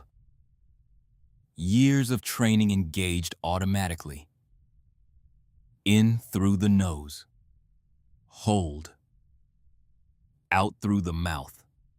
Hold. Forcing her autonomic nervous system to override the adrenaline. A figure emerged from the main building. Tall, lean, moving with the economy of a trained operator. Even at 4,000 meters reduced to something barely larger than a grain of rice in her scope, Ren could see the confidence. The predator's gait of a man who had spent decades as the most dangerous thing in any environment he entered. Target acquired, Ren said. Kazan confirmed by physical profile and behavioral pattern. Dominic zoomed his spotting scope to maximum magnification. Confirmed. That is our man. Sergei Kazan walked across the courtyard with the unhurried pace of a man performing a ritual. Stopping at guard positions, inspecting weapons, testing sightlines.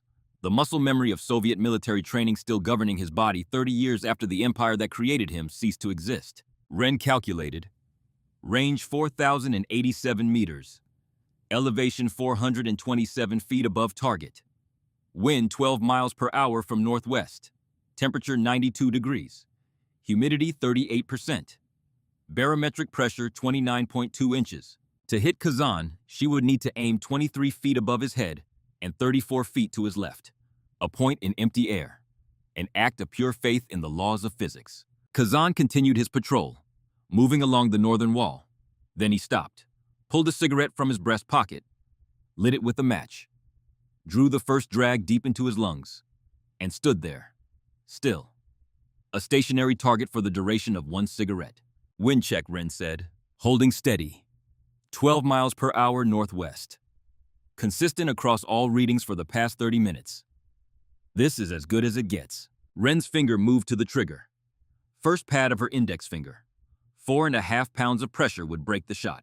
Then her radio crackled. Colonel Stone's voice. Urgent. Ghost Atlas TOC. We have a situation developing. Stand by for update. Her finger froze. Standing by. We have intercepted Taliban radio traffic, Stone said. They have a prisoner. American. Staff Sergeant Connor Whitford. Captured 3 months ago during a patrol ambush in Kajaki district.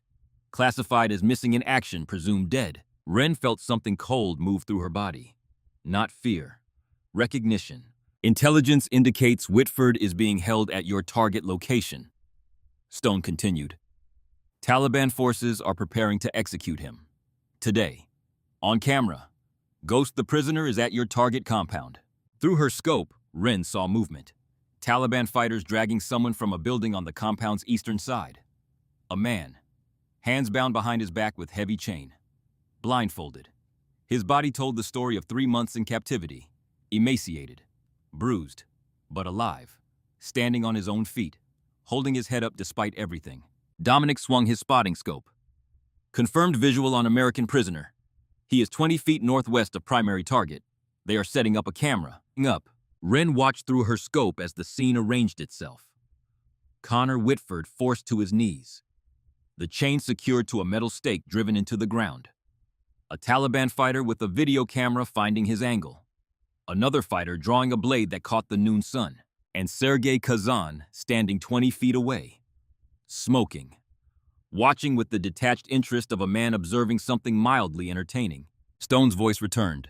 Ghost, confirm you have eyes on the prisoner. Situation assessment. Sir, prisoner is in the courtyard. 20 feet northwest of primary target. Taliban fighters preparing execution. I estimate we have 60 to 90 seconds before they kill him. Can you take both shots? Stone asked. Eliminate Kazan and create an opportunity for prisoner recovery. Ren studied the geometry. At 4,087 meters, she could not take 2 separate aimed shots fast enough. The moment the first round impacted, Kazan would react. Connor would be killed immediately. One shot would save the mission or save the prisoner. Not both, unless she found a way to do both. Sir, I have a tactical solution, Ren said, but it is unconventional. Dominic looked at her. His eyes widened. Explain, Stone said. The prisoner is restrained with a steel chain, Ren said. Secured to a metal stake driven into the ground. If I can hit the chain where it connects to the stake, the impact of a .50 caliber round on hardened steel at terminal velocity will sever the connection. The fragmentation will create chaos. A window of 3 to 5 seconds where everyone in that courtyard will be focused on the explosion at the stake. And Kazan, Stone asked, second shot. 3 seconds after the first impact. While everyone is focused on the prisoner, Kazan will turn toward the commotion. Natural reaction. When he turns, I take him. Silence on the radio. Stone calculating. Dominic leaned close. His whisper carried the weight of 30 years and the love of a man who had promised a dead friend to protect this woman. Ren. That chain is a 2-inch target at 4,000 meters. Invariable wind. If you miss, Connor dies. If you hit but the chain holds, Connor dies. And if you spend your first round on the chain and miss Kazan with the second, he disappears, and Kandahar happens, and 200 people die. I know, Ren said. The ballistic computer puts the probability at less than 5%. I know. Your father would tell you to take the mission shot. Eliminate Kazan. Except that you cannot save everyone. Ren looked through her scope at Connor Whitford. A man she had never met. A man whose brother had insulted her in the armory and later become something approaching a friend. My father also taught me that the hardest part of being a sniper is not making impossible shots. It is choosing which ones to take. I am choosing this one. Stone's voice returned. Ghost, you are authorized. Both shots. Your discretion on execution. Understand that if this fails, Kazan escapes and Whitford dies. Can you live with that? Ren watched the Taliban fighter with the blade move closer to Connor. The camera was rolling. Yes, sir, Ren said. I can live with it because I tried. Execute when ready. May God guide your aim. The radio went silent. Ren settled deeper into her shooting position. Every muscle relaxed. Every thought cleared. The world contracted until nothing existed except the scope and the target, and the trigger, and the breath. 2 rounds in the magazine, both engraved with her father's initials. The first for Connor Whitford's chains, the second for Sergei Kazan's heart. One to save a life, one to take a life. Dominic called the final atmospheric reading. Wind 12 miles per hour northwest, holding steady. Temperature 93 degrees, pressure stable. Range confirmed 4,087 meters. Wren's breathing slowed to the rhythm her father had taught her in a field in Texas when the world was simple and the targets were tin cans, and the only consequence of missing was a gentle correction and the instruction to try again. In through the nose. Hold. Out through the mouth. Hold. Her heart rate dropped below 50 beats per minute, then below 45. The deepest calm she had ever achieved.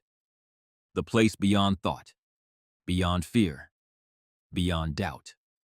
The place where impossible shots lived, waiting for the shooter willing to reach far enough to find them. Through the scope, she watched the Taliban fighter raise the blade above Connor Whitford's neck. The steel caught sunlight. The camera recorded. Her crosshairs settled on empty air. 23 feet above the chain, 34 feet to the left. A point in nothing, a coordinate that existed only in mathematics and faith. Wren's finger pressed the trigger. The Barrett roared. The recoil drove into her shoulder. The muzzle blast kicked up dust around their hide position. The sound rolled across the mountains like thunder. Wren stayed on scope.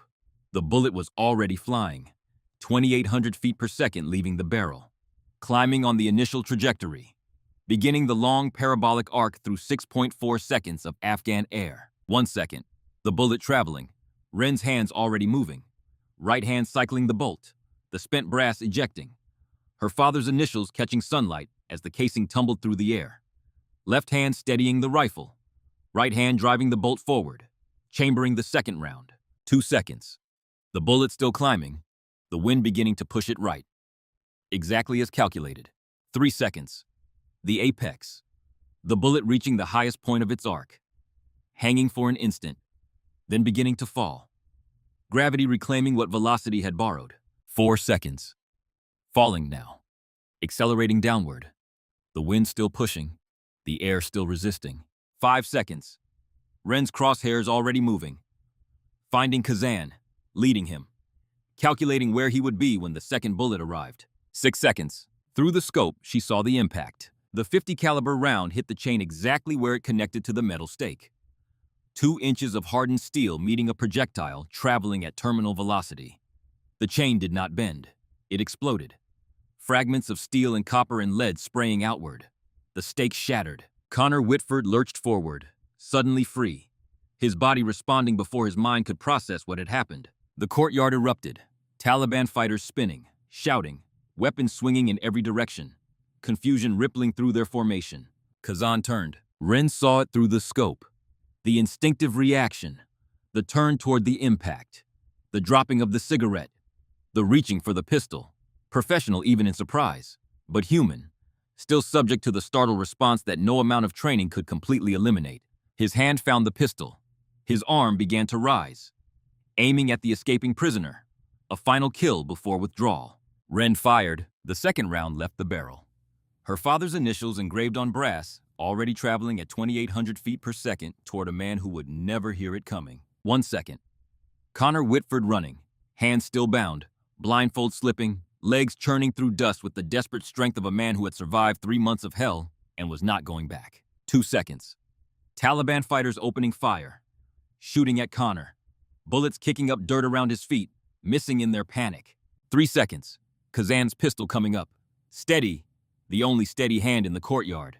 4 seconds. Connor reaching the compound wall, hands scrabbling at stone, trying to climb with bound wrists, falling, trying again. 5 seconds. Kazan's pistol aimed, finger on the trigger, sighting down the barrel at a running American who had no cover and no weapon and no chance. 6 seconds. The bullet arrived. Through the scope, Wren saw the impact. The .50 caliber round struck Sergei Kazan just left of his sternum. Center mass. The energy transfer was catastrophic. His body lifted off the ground. His feet left the earth. His arms flew outward. the pistol spinning away into the dust. His body traveled backwards 6 feet before landing in a spreading pool of red. He was dead before he hit the ground. Dead before the sound of the rifle that killed him began its 12-second journey across the mountains. "Target down," Dominic said. His voice broke on the second word. "Both shots. Both hits. Ren, you just made 2 successful shots at 4,087 meters. That is the longest confirmed kill in military history. And you did it twice in 6 seconds." Through the scope, Ren watched Connor Whitford reach the compound wall again. A Taliban fighter grabbed him from behind. Connor drove his head backward into the fighter's face. The fighter staggered. Connor broke free, found a handhold, pulled himself up with arms that should not have had the strength but did. He went over the wall and dropped to the other side. Atlas Ghost. Ren transmitted. Primary target eliminated. Prisoner escaping compound. Northeast wall. Request immediate quick reaction force for recovery. Stone's voice came back instantly. QRF launching now. Helicopters 2 minutes out. Ghost, keep eyes on that prisoner. Ren kept her scope trained on the ground beyond the compound wall. Connor Whitford appeared. Running, stumbling, falling, getting up, running again.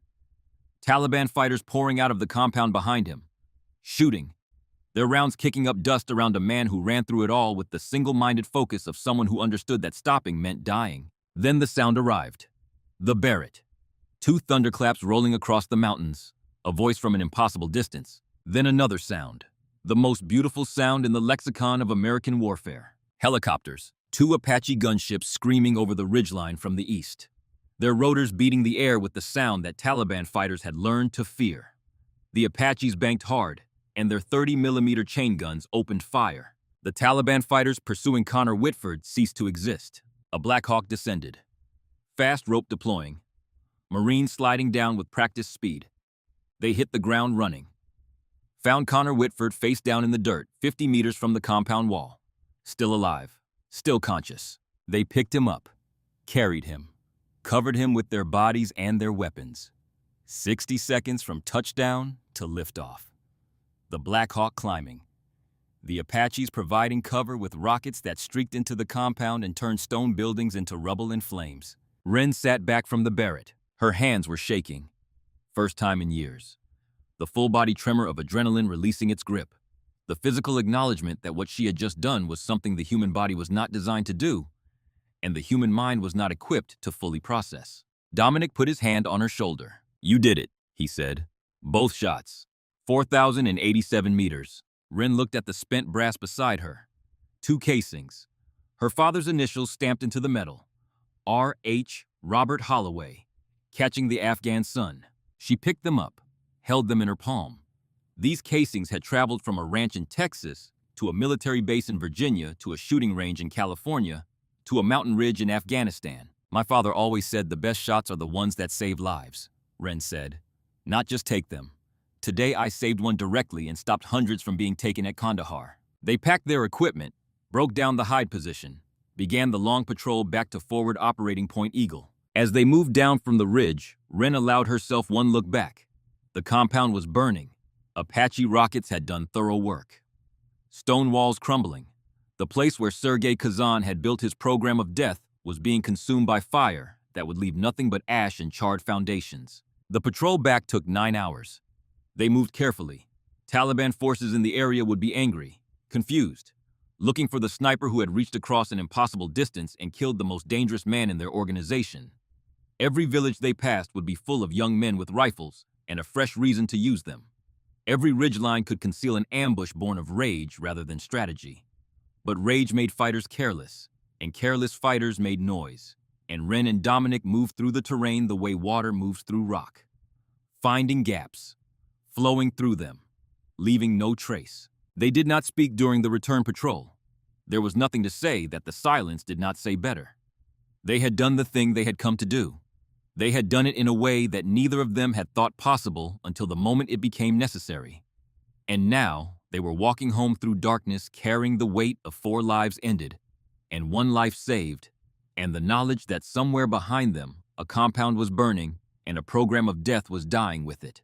At one point during the descent, Wren stopped on a rocky outcrop and looked back toward the mountains one final time.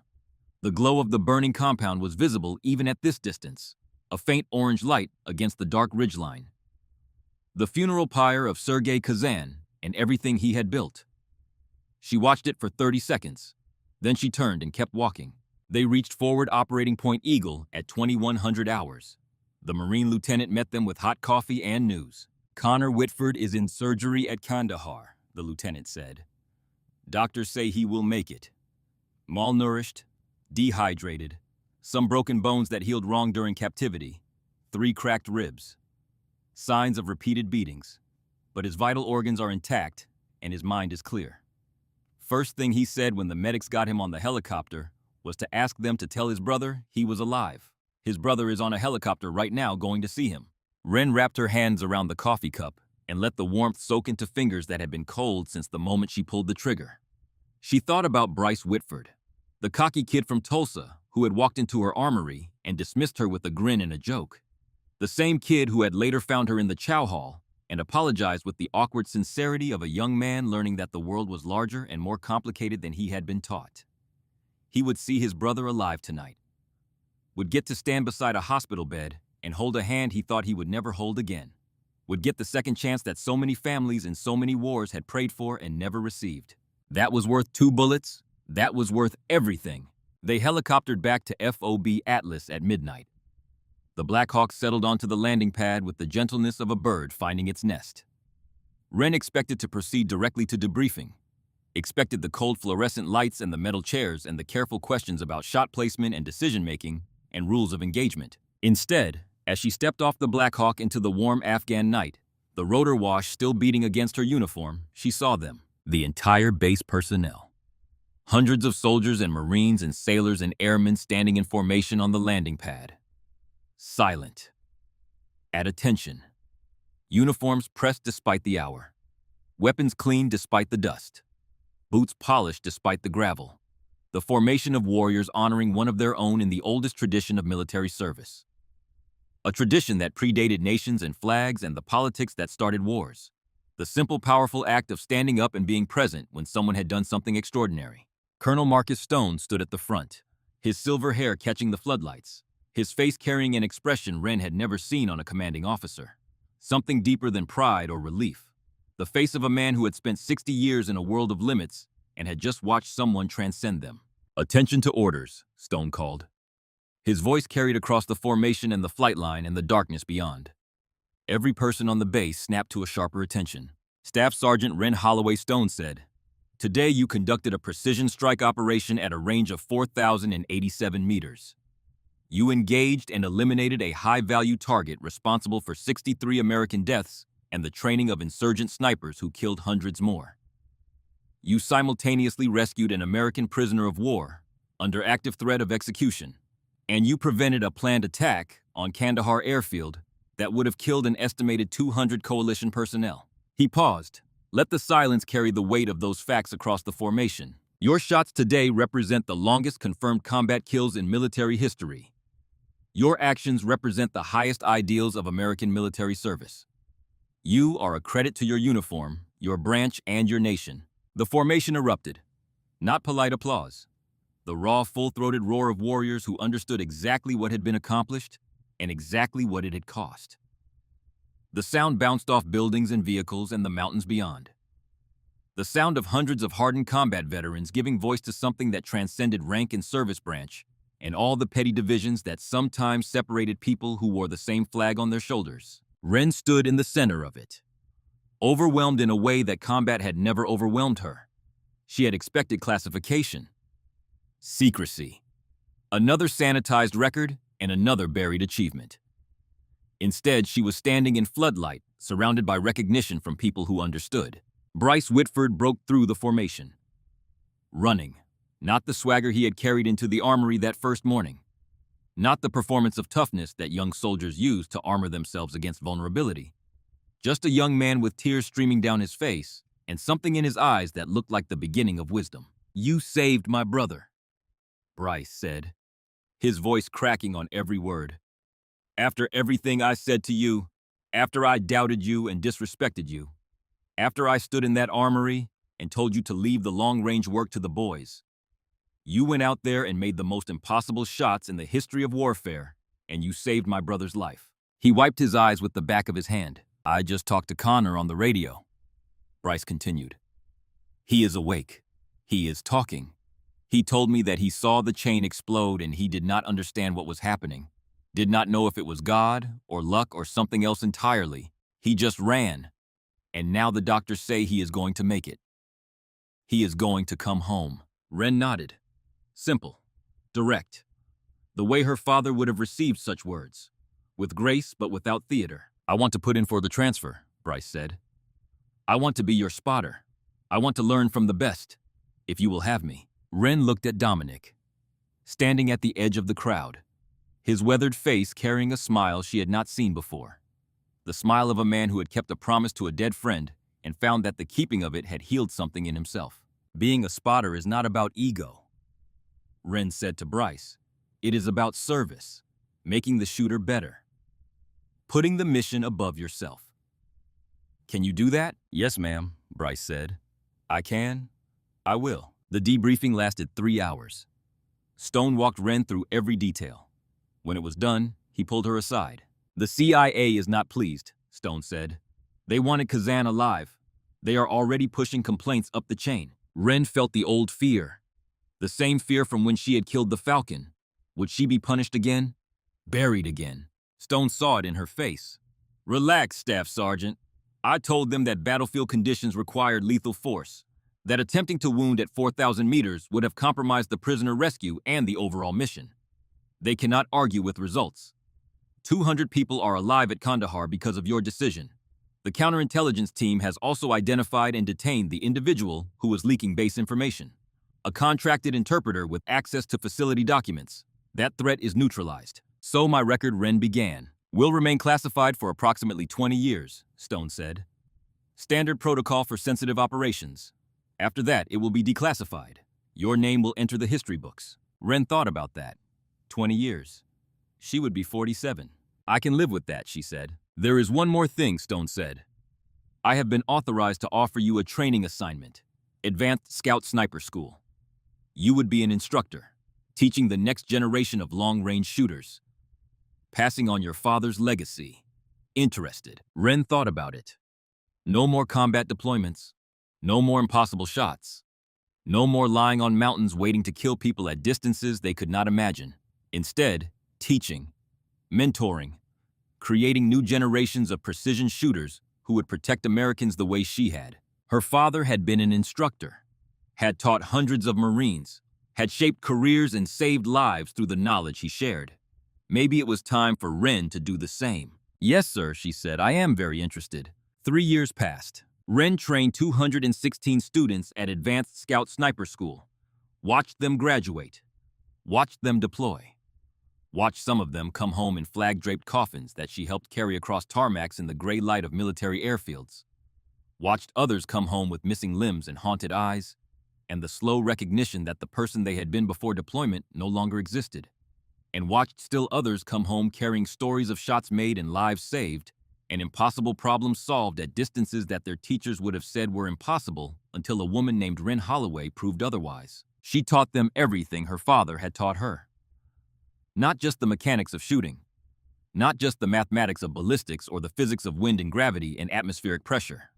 She taught them the philosophy, the discipline, the understanding that a sniper's most important skill was not marksmanship, but judgment, that the shot you chose not to take was sometimes more important than the one you did, that every trigger pull carried consequences that would follow you for the rest of your life, and that the only way to carry that weight was to be certain, absolutely certain, that the pull was justified before your finger moved. Bryce Whitford became her best spotter, worked beside her for 2 years before deploying as a sniper in his own right.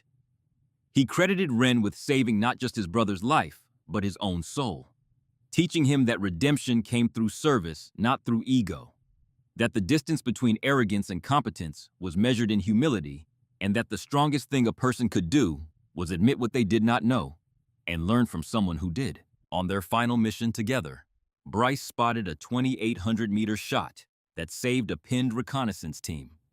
As they extracted, he turned to Ren.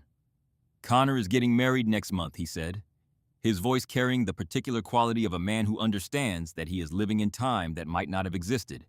He asked me to be his best man. I get to stand beside my brother in a church in Tulsa and watch him marry the woman he loves. I get to hold my niece when she is born. I get to be an uncle. I get all of that because you chose to shoot a chain instead of a man. Because you chose the harder shot. The one that could save a life instead of just taking one." He paused.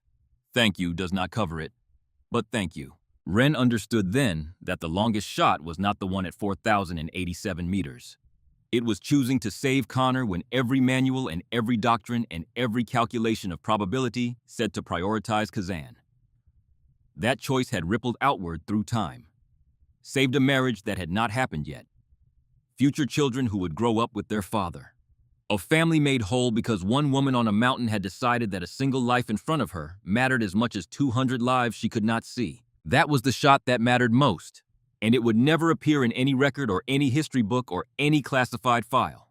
It would live only in the Whitford family, passed down through generations, as the story of how their lives began again on a day in August when a ghost reached across the impossible and chose mercy alongside justice. Dominic Hale retired at 58. 30 years of service complete. 3 decades of training warriors and burying friends and carrying promises made to the dead. He recommended Wren as his replacement for advanced training operations. The recommendation was approved unanimously. At 30, Wren Holloway became the youngest master instructor in Scout Sniper School history. She retired from active duty at 35 with 63 confirmed kills across 4 deployments. She never spoke about the numbers. When journalists tried to interview her about the 4,000-meter shots, she declined. "Those shots were not about me," she would say. "They were about the people I was trying to protect. Making it about me dishonors their sacrifice." She founded a civilian marksmanship program, teaching veterans, teaching law enforcement, teaching responsible citizens the discipline and precision her father had taught her on a ranch in Texas when the world was simple and the future was unlimited. On the 10th anniversary of her father's death, Wren visited Arlington National Cemetery. She placed white lilies on the grave of Gunnery Sergeant Robert Holloway, his favorite flowers. She stood there in the summer heat and let the silence speak. A shadow fell across the headstone. Wren looked up to see an older woman, white hair, kind eyes, a gold star pin on her lapel, the symbol worn by mothers who had given their children to the service of their country. "Are you Wren Holloway?" the woman asked. "Yes, ma'am. My son was stationed at Kandahar Airfield. August 17, 2011. The day they say an attack was prevented. The day someone killed a man from over 2 miles away and saved hundreds of lives that nobody outside the military will ever know were in danger." The woman's eyes filled with tears. "My son is alive because of that day. He came home, married his high school sweetheart, gave me 2 grandchildren who I get to watch grow up. All because someone I was never supposed to know about did something that was never supposed to be possible." Wren felt her own tears building. "I know it was you," the woman said gently. "I have spent years researching, talking to people, following threads that the military tried to bury. I know your record is classified. I know you cannot confirm it, but I needed to find you. Needed to look you in the eyes and tell you that my son's life mattered, that your shots mattered, that you gave our family a future we would not have had without you." She reached out and pulled Wren into an embrace. Tight. The hug that only mothers know how to give. When the woman left walking slowly between the white headstones, Wren knelt beside her father's grave. She placed her hand on the cold marble, felt the carved letters beneath her fingers. "I kept my promise, Dad," she whispered. "I became the sniper you trained me to be. Not for revenge, not for glory, for the people, for the families, for the daughters who will never know how close they came to standing where I am standing now." The wind moved through the trees, carrying the scent of summer grass and distant rain. She stood, straightened her shoulders, looked one last time at the headstone. Gunnery Sergeant Robert Holloway. Beloved father, devoted Marine. He taught others to aim higher. Wren walked away through the rows of white stone, past the graves of soldiers and sailors and airmen and Marines who had given everything for a country that would never know most of their names. She walked toward the parking lot, toward her car, toward the rest of her life. A life built on the foundation her father had laid. A life measured not in kills or records or impossible distances, but in lives saved and futures protected, and lessons passed forward to a new generation of warriors who would carry them into whatever wars waited beyond the horizon. A ghost who protected the living, a warrior who chose justice over vengeance, a daughter who honored her father not by avenging his death, but by continuing his work. And by that measure, Ren Holloway's longest shot was still traveling, still reaching across distances that could not be measured in meters, still finding its mark in the lives of people she would never meet and the futures she would never see. Invisible, impossible, immortal.